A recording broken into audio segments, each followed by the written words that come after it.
Pemirsa, welcome to my channel. Pada kesempatan kali ini kita akan membahas tentang cyber dalam perang teruk di Irak.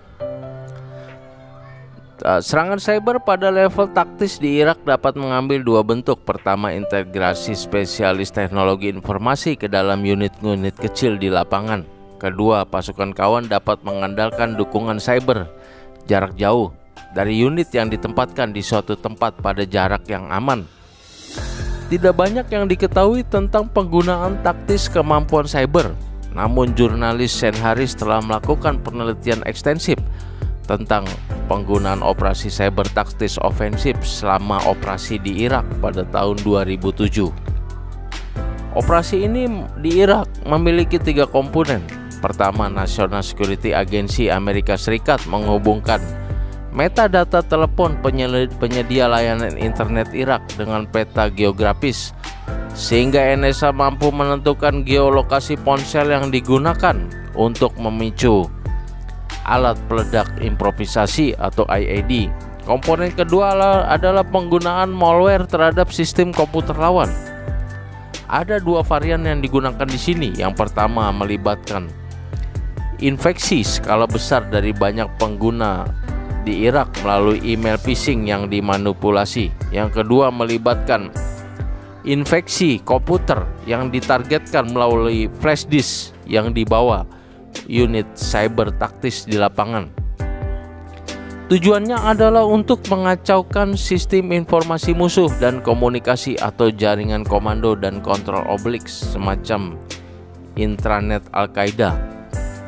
Komponen ketiga terdiri dari operasi informasi terhadap lawan. Dengan akses ke jaringan telepon Irak, pasukan Amerika Serikat mengirim pesan teks palsu kepada pemberontak untuk menurunkan moral mereka atau untuk memasang jebakan. Misalnya, pertemuan diatur di mana orang yang muncul ditangkap. Malware juga digunakan untuk menemukan individu yang mengunggah video propaganda melalui kafe internet. Operasi cyber taktis tunduk pada banyak batasan sehingga jarang digunakan. Pada beberapa negara besar, penggunaan kemampuan ofensif diputuskan pada tingkat strategis. Namun kemampuan cyber strategis tidak bisa begitu saja dikonversi untuk penggunaan taktis pada tingkat bawah karena konteks penggunaannya berbeda. Operasi cyber taktis sulit diintegrasikan menjadi bagian dalam kekuatan konvensional karena perencanaan dan waktu pengembangannya yang panjang. Operasi cyber taktis harus menyediakan akses rahasia permanen ke sistem yang diretas.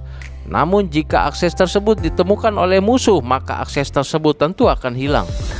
Tidak seperti sistem senjata lainnya, kemampuan cyber taktis sulit untuk distandarisasi, dikemas dan dibawa-bawa. Selain itu, seperti semua kemampuan cyber, dampak serangan cyber taktis sulit diantisipasi. Demikian juga dampak yang terjadi di perang teluk di Irak. Dapat dibayangkan bahwa operasi cyber taktis di Irak di perang teluk terhadap komputer Irak juga dapat mempengaruhi semua komputer lain di seluruh dunia yang memiliki konfigurasi yang serupa.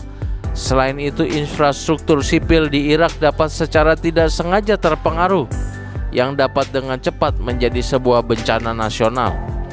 Penyebaran taktis dengan demikian dapat meningkat secara strategis. Misalnya, di samping kejadian untuk mengarahkan ke Irak, juga kerusakan ternyata terjadi juga di seluruh dunia sebagai efeknya. Demikian pemirsa tentang future prediction kita kali ini. Terima kasih atas perhatiannya. See you on my next video. Terima kasih.